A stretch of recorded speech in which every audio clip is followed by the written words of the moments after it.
There were some very nasty people there called COs who would say things, that can make you very angry, okay, and respond in a stupid manner. So when you say people there, COs, those are people working there. That's right, correctional officers.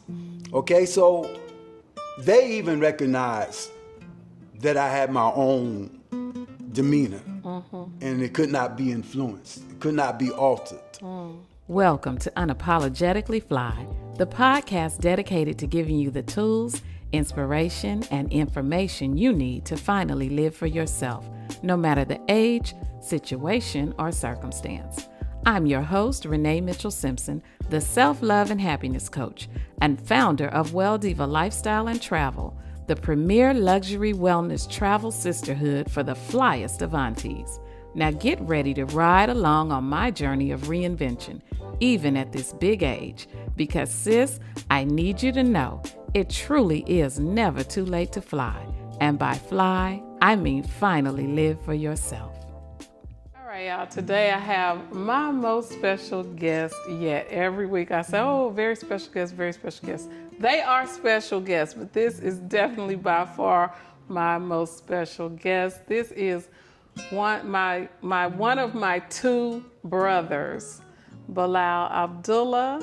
He has just joined us here in Atlanta recently, and Bilal he's recently released from incarceration, and I brought him on the couch as the first man on the teal sofa because I want him to tell you all about how he maintained a positive mental attitude while incarcerated for 7 years. I talked to Bilal almost every day while he was in there, and countless times we laughed. I never ever heard Bilal down, depressed, never heard him, complaining about when can I get out, none of that. Just maintain positive mental attitude the whole time. And I just found that, of course, highly valuable. So I wanted him to come on and just share some of the techniques that he specializes in that area. Welcome, Bilal. Yes, thank you, sister. Yes, so I'm glad to share how I maintain, positive vibrations, focus while I was incarcerated in a mid-state correctional facility. We're not giving them no props. You don't have to say their name. Yeah, well, it's a place where, a lot of people I interacted with, they're still there. Okay. Yes, so there was one man there who acknowledged how I maintain a positive vibration. And I heard him say in the hallway that nothing bothers Abdullah. Okay, and when people ask me how you doing, I would answer in relation to that. I would answer saying, I'm focused. And that is a key thing that helps you maintain your mentality that you choose to have and not affected by the other people who are there. And I have rules too, like there's nothing you can say, there's nothing that a person can say to make me hit them. I will not respond to other people's actions. So I guess that is something that I picked up from a program by a lady named Lucinda Bassett. In her program, in her lectures, she mentioned reactionary behavior. And I learned, that's been maybe 10 years ago, to have my own original actions, not actions that are reactions to other people. So not letting somebody dictate how you're going to behave. That's right. No one can provoke me. And there were some very nasty people there called COs who would say things, that can make you very angry, okay, and respond in a stupid manner. So when you say people there, COs, those are people working there. That's right, correctional officers. Okay, so they even recognized that I had my own demeanor, and it could not be influenced, it could not be altered. So I learned from some people who have the title master teacher, to focus on the inner world. Okay, the internal world. In fact, I want to share a book by one master teacher named Samuel Onvear. He talks about the internal world is more superior than the external world. Let me see. What's the name again? Okay, the author is Samuel Onvear. He wrote over 60 books. And if you're interested in this type of knowledge, you can visit him. He's passed away, but his followers are still circulating his literature.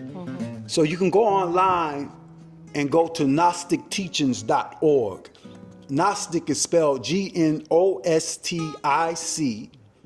teaching, TEACHING.org. Now, Gnostic comes from the word gnosis, which means acquiring knowledge from a source other than books and people talking to you. Other words, in relation to what I'm saying, acquiring knowledge from the internal world. So that sounds like hypnosis. You said gnosis, made me think of hypnosis. Well, gnosis is the definition for gnosis is knowing.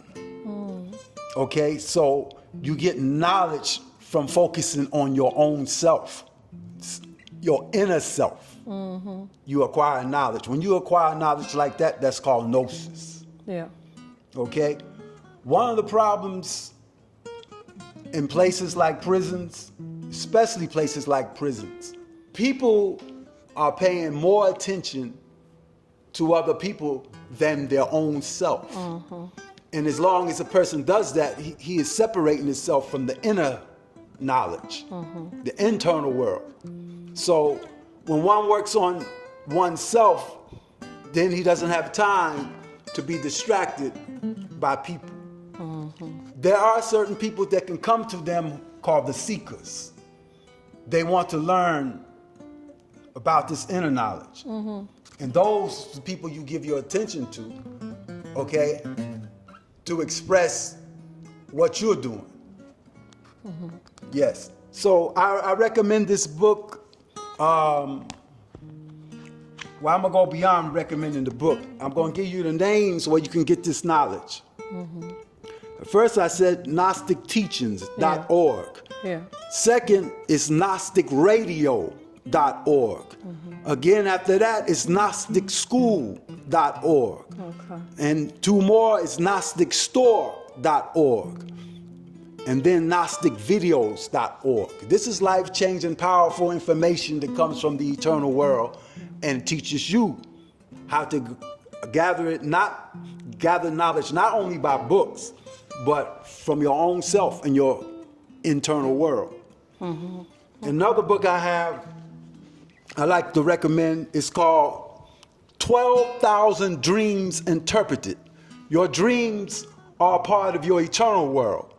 So here is 12,000 interpretations of what you saw to interpret what you saw while in your dreams. So this is the information that an interview like this, I take joy in sharing with you all. Thank you, Bilal. Okay, so what are some of the practices that someone could start doing if they haven't yet read those books? Okay, one of the greatest practices is breathing exercises. There are some teachers who will tell you it like this, that your breath, the way you breathe is associated with the way you feel. Okay, so what you want to do is control your breathing and not have breathing just at random. Now, that's good for a beginner to start out 15 minutes twice a day. I don't have books to recommend for the breathing exercise, but there are, if you look under guided meditations on the internet, you should come across breathing exercise. I've known that as breath work. Does that sound like the same thing to you? Have you heard of it called breath work? Yes, it's the same thing. It's just once you're trained in it, then it's different.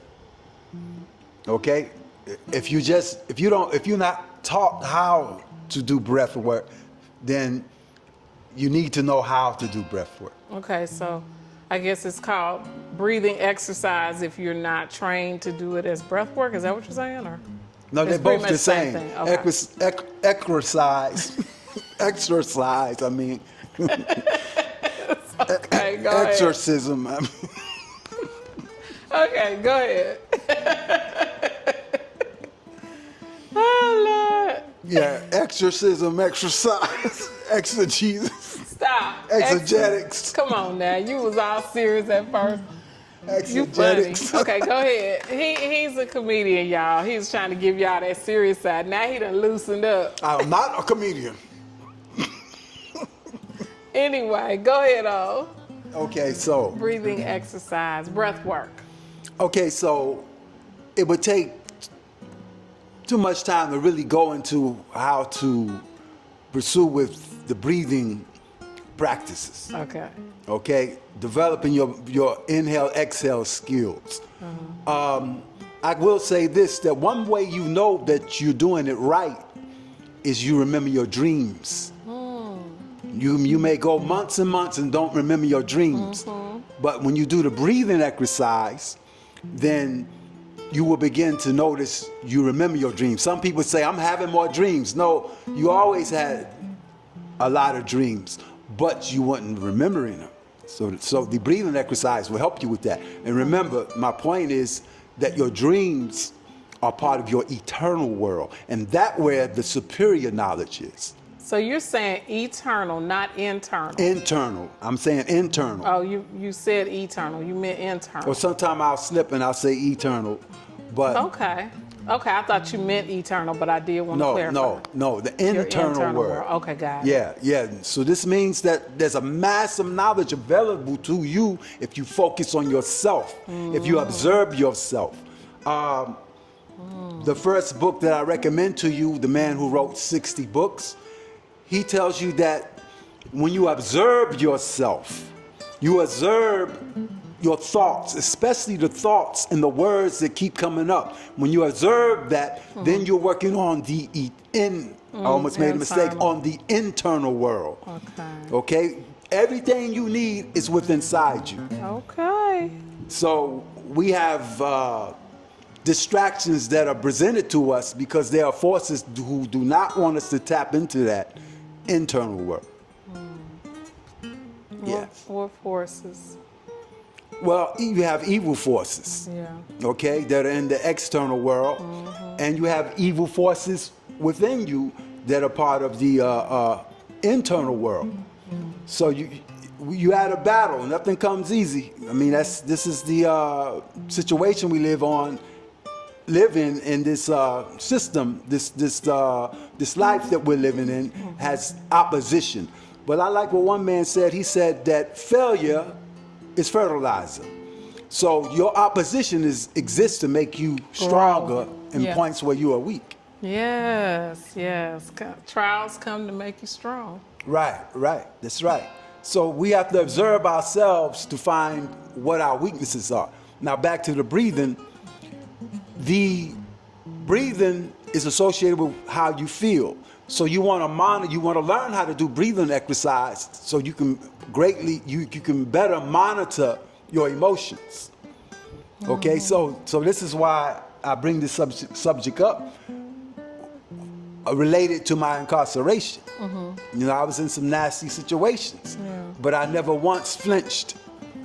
I did breathing exercises up to 14 hours. I wouldn't recommend that for everybody because they'd be like, this is too hard. You start with 15 minutes twice a day. Okay, now a simple breathing exercise is to inhale through the nose and a count of 2 seconds. You should never inhale through the mouth, but there's some people who do that and they're satisfied with their results. The reason why I say that is because the nose has filters and also can heat the air that you inhale. But the mouth doesn't have that type of apparatus.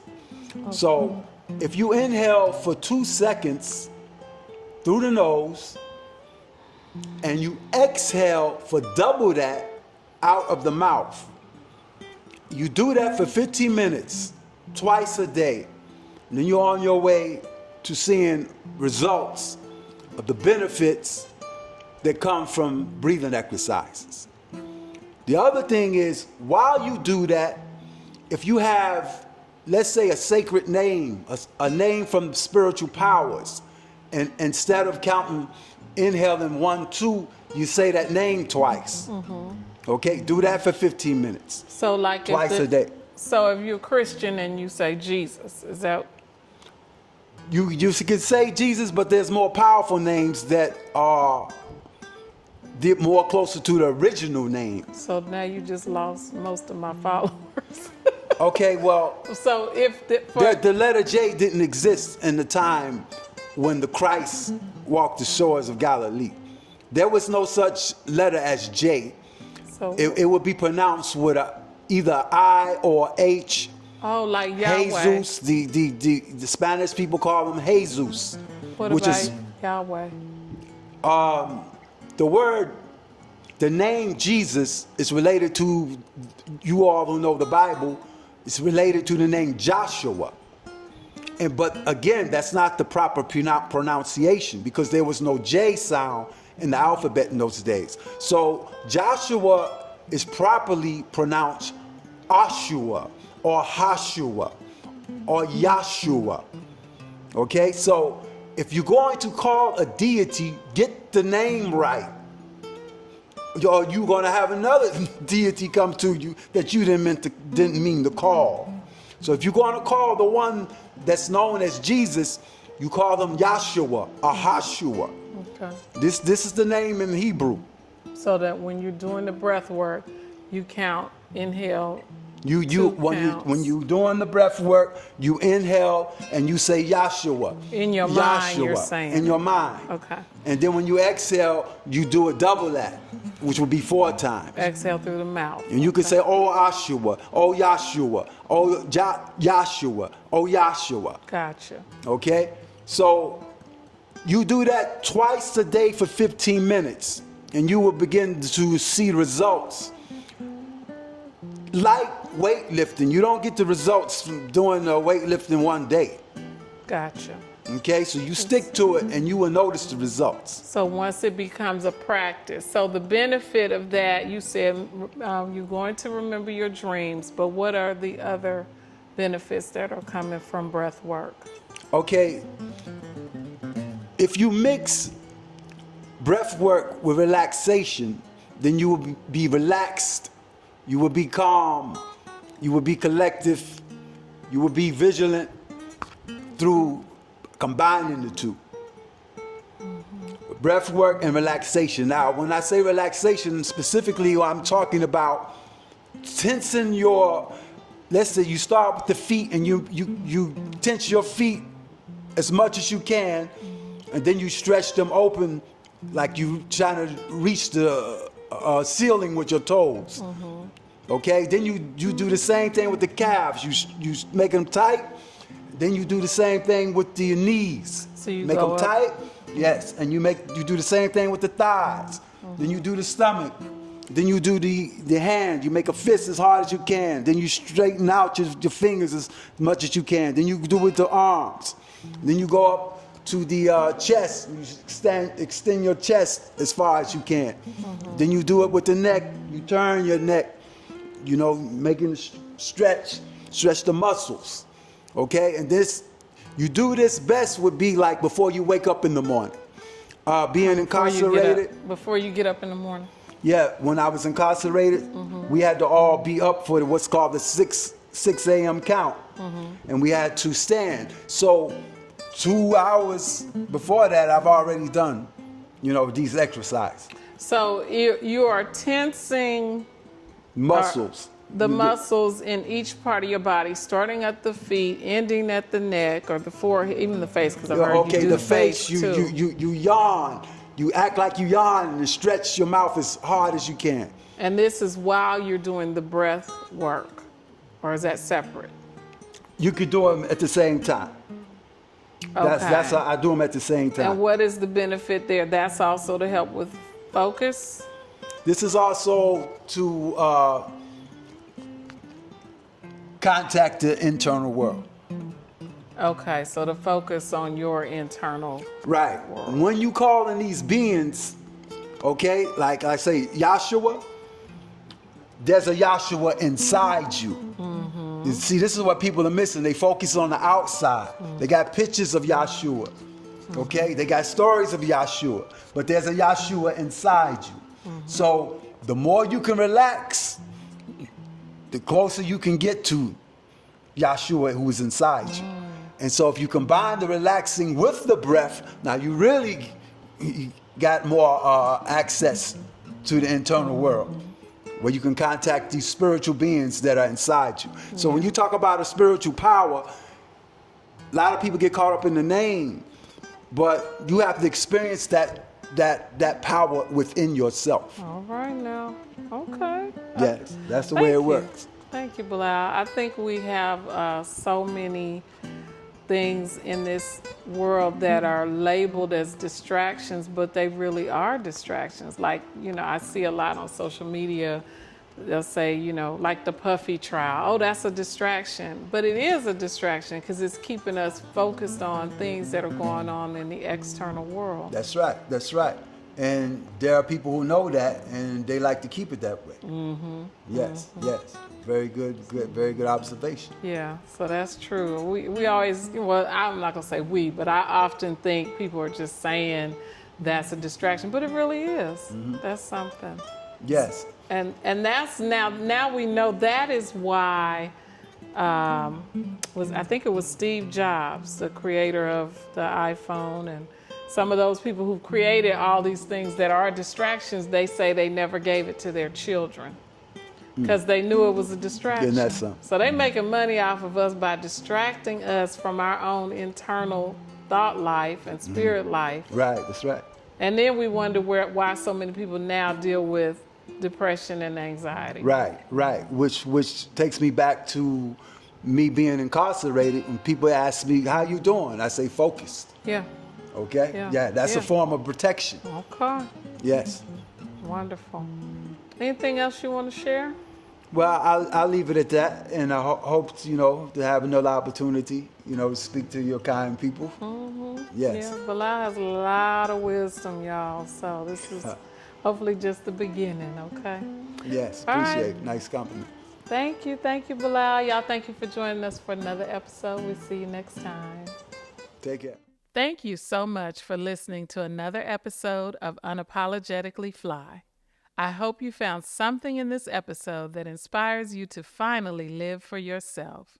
We all know someone afraid to live their dream and chronically complaining about some part of their life.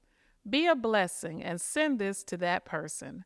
And make sure you write a review wherever you're tuned in and subscribe so we can make the world a better place, one fly auntie at a time. See you on the next episode.